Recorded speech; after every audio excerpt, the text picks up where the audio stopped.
It was good. Good practice? Good. What was good about it? Yeah, it's just good. We went in shells today. We've been beating on them pretty good. So, yeah, you know, a lot of walking and learning, not as fast paced. But hopefully we got something out of it. So maybe one more pads in the scrimmage? We'll have pads tomorrow, and then we'll go Friday morning, and then try to scrimmage Saturday morning. Yep, and break camp, and then move forward on BC. Do you feel comfortable about setting depth at this point, or is there still? I think so. I mean, you know, I think we can break into scout teams anyway. You know, there still may be some individual battles at positions, but those kids wouldn't be on the scout team anyway. They'll be at practice. Brandon Adams, how's he doing? He's doing okay. Yeah. Is he? I mean, I think remember. He could be in the mix. We'll just see. I mean, a lot of it will depend on the rest of the week. That kind of thing, but he's got a chance to play. Like I said, the first 5 games is not going to be. Right. You're going to have everybody there anyway. So. Is there any idea what with Cottrell when he'll be back? Or He's back. He's playing. Back now? Yeah, he's been back the last 2 days. With Parker Braun, is he in that top 4 at the guard right now, or do you? Yeah. Mm-hmm. So you anticipating him playing? Yeah. I told you. I think all 3 of those guys may play. Just because of how they're progressing, or? Yeah, I think that they've got a chance to be as good or better than the guys in front of them. So. For Jahaziel, that's. I mean, I think we talked before. It's considerable considering he never played offensive line. And neither did Kenny, really. Kenny was a defensive lineman and tight end, fullback.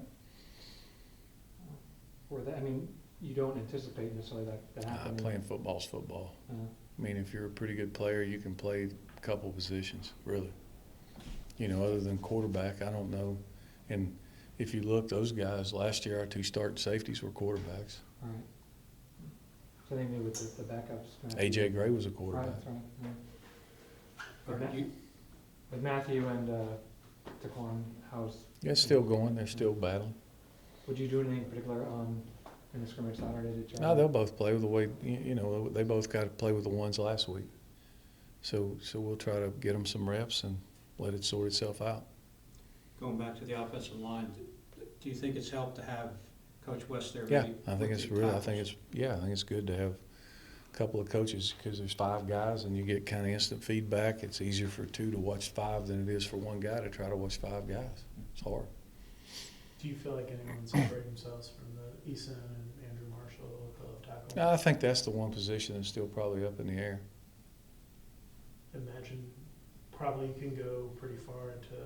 Yeah, they're both going to play regardless, so it's, you know, they'll probably rotate in and out right now anyway. So. Is it those 2, or is Jake Stickler still? Jake hadn't practiced for a few days, but he's on the other side actually. He and Jahaziel. Curious, you mentioned before about special teams and looking at the stats and how you guys aren't working on it. Is there anything like one of those stats or 2 of those stats? Is it some of it like punt net or? Yeah, that's the big one. I mean, I think we've got to be able to punt the ball better and cover it better. That's a good one. You'd like to be a little better in kickoff return and punt return as well.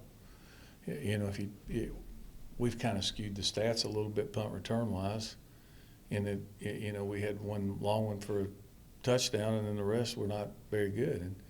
And we'd like to get back to where we can block some kicks. How will it, I mean, I think you mentioned before about, you know, maybe seeing some new things. Like, how will it be different in terms of whether it's scheme or It's just different schemes. It's just different. How do you go about kind of figuring out, here's what we want to do? Is it just finding teams that are successful and trying to copy, or is it? Well, guys have done it. I mean, you know, it's like I said, I've coached 38 years. I've punted about every way you can punt. And we've run all kinds of returns and punt blocks, and you assign it to the individual coaches, and they research it and look at what they think they will like to do and how it fits your personnel, and that's kind of what you do. Are there different guys that maybe hadn't been on special teams before that are? Not really. It's going to be, you know, there'll be some younger guys who hadn't played before, but, you know, mostly older guys. Well, it's guys. It's, you know, I mean, they'll pick out guys on kickoff return that they think can get it done, and, you know, right now we got 3 or 4 guys back there returning, and we'll pick one. Same for punts. Just kind of go. Is Diedrich someone that could be? He's back there now returning kicks. I don't know that we want to do that with him, but he can do it. And Marcus, I imagine that would be the Marcus same sitting kind of back thing. there. It's Be Cervantes back there. Nathan Cottrell's back there. I think Lynn Griffin's back there. Omari, there's several guys back there, so they'll sort it out. What do you think makes a successful kick return guy? Is it being Guy able that's to good running the tackle, ball. Vision? Yeah, vision. It's less like being a good runner. Willing to hit it up in there, and doesn't hurt if you can run fast. No hesitation. Yeah.